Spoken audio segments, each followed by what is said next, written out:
hygiene is of utmost importance, and there are plenty of products available in the market when it comes to menstrual hygiene. But there is a lot of confusion when it comes to using a sanitary pad, a tampon or a menstrual cup. They all have their own benefits and also demerits. So if you are someone who's confused as to which product is right for you, what are the benefits of using a menstrual cup, should you use a tampon or not, then this video is for you. Menstrual hygiene is basically keeping yourself clean and healthy. So wash your hands before and after using a pad. Now menstrual cups are also available and tampons are always available.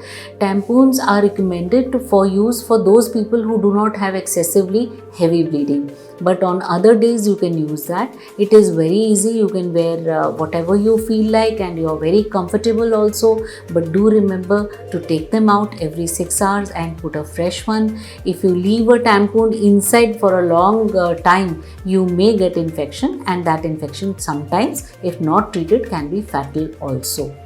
Menstrual cups are very easy to use. Only thing you have to remember is how to clean them and how soon to clean them, because depending on your menstrual flow, you will know okay, I need to clean it every 6 to 8 hours.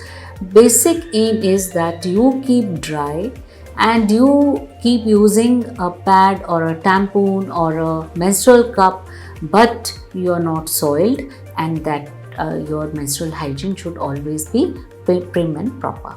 Thank you. So if you are someone who's confused which product is right for you, what are the benefits of a menstrual cup, should you use a tampon or not, then this video is for you. Let's hear from our expert herself.